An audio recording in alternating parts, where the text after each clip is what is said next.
नमस्कार। आज हम बात करने वाले हैं जोड़ों के दर्द के बारे में। हमें इस पर कुछ जानकारी मिली है और हम कोशिश करेंगे कि इसकी तह तक जाएं। जी।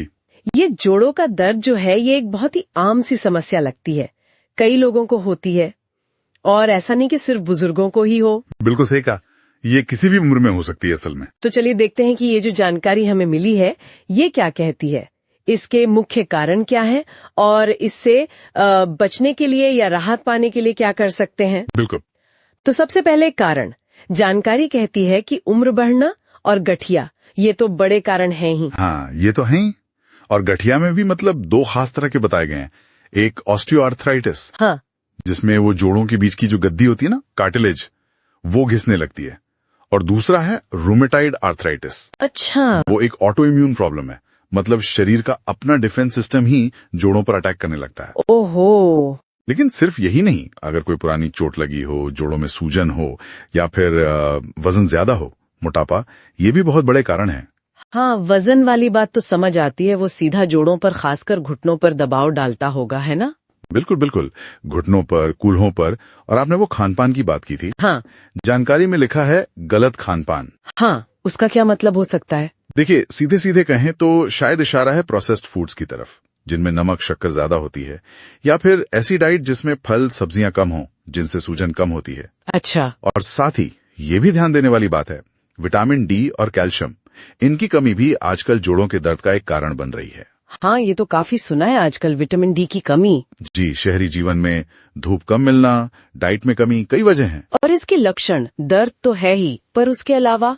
जानकारी कहती है सूजन, अकड़न। हाँ, दर्द, सूजन, अकड़न और जोड़ों को हिलाने में थोड़ी मुश्किल होना, सुबह उठते वक्त ज्यादा अकड़न महसूस होना, ये सब आम लक्षण हैं। ठीक है, तो अच्छी बात यह है कि इससे बचने या इसे मैनेज करने के कुछ तरीके भी बताए गए हैं, जैसे नियमित व्यायाम। हाँ, ये थोड़ा सा मतलब अटपटा लगता है कि दर्द में व्यायाम करें, लोग तो हिलने से भी कतराते हैं। हाँ, ये आम सोच है, लेकिन देखिए, जानकारी के मुताबिक सही तरह का व्यायाम जरूरी है, जैसे चलना या स्ट्रेचिंग। अच्छा। इससे क्या होता है कि जोड़ों के आसपास की मांसपेशियां मजबूत होती हैं, लचीलापन बढ़ता है, तो वो जोड़ों को सपोर्ट करती हैं।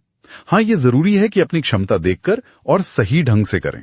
ठीक है, व्यायाम के अलावा और क्या सुझाव है। कैल्शियम और विटामिन डी का सही मात्रा में सेवन, जरूरत पड़े तो सप्लीमेंट्स भी। ओके। और खानपान, संतुलित भोजन, मतलब ताजे फल, सब्जियां, साबुत अनाज। और वजन को कंट्रोल में रखना बहुत जरूरी है। हाँ, एक और बात, सही पोस्चर, मतलब उठने बैठने का सही तरीका, और पर्याप्त आराम, ये भी जरूरी बताए गए हैं। और हाँ, स्मोकिंग और शराब से बचने की सलाह भी है। अच्छा, और मान लीजिए दर्द हो ही रहा है तो फौरी राहत के लिए कुछ। हाँ, उसके लिए गर्म या ठंडी सिकाई का जिक्र है, उससे कुछ देर के लिए आराम मिल सकता है। ठीक है। पर एक बहुत जरूरी बात जो जानकारी में है, अगर दर्द लगातार बना हुआ है, मतलब ठीक नहीं हो रहा, खासकर 1 महीने से ज्यादा हो गया, तो डॉक्टर को दिखाना बहुत जरूरी है। हाँ, ये तो है। डॉक्टर फिर सही कारण पता करके इलाज बता सकते हैं, शायद फिजियोथेरेपी की सलाह दें। फिजियोथेरेपी। हाँ, वो एक्सपर्ट्स जो व्यायाम वगैरह से मदद करते हैं। बिल्कुल, वो खास तरह के व्यायाम और तकनीक से जोड़ों की मूवमेंट और फंक्शन को बेहतर बनाने में मदद करते हैं। ये दवाइयों के अलावा एक अच्छा तरीका है। तो कुल मिलाकर ऐसा लगता है कि जोड़ों का दर्द, भले इसके कई कारण हो, पर लाइफस्टाइल में कुछ अच्छे बदलाव करके, जैसे एक्टिव रहना, सही खाना, वजन पर ध्यान देना, इससे काफी हद तक इसे कंट्रोल किया जा सकता है या शायद होने से रोका भी जा सकता है। निश्चित रूप से। और एक बात और सोचने वाली है ना, कि हम अपने जोड़ों की सेहत को अक्सर फॉर ग्रांटेड ले लेते हैं। जब तक दर्द ना हो ध्यान ही नहीं देते। सही बात है। शरीर जो छोटे मोटे सिग्नल देता है, कभी हल्की अकड़न, कभी थोड़ा दर्द, शायद उन पे ध्यान देना जरूरी है, ताकि आगे चल के कोई बड़ी समस्या न बने। ये सिर्फ दर्द मैनेजमेंट की बात नहीं है, ये तो जिंदगी की क्वालिटी बनाए रखने की बात है, लंबे समय तक एक्टिव रहने की बात है। बिल्कुल।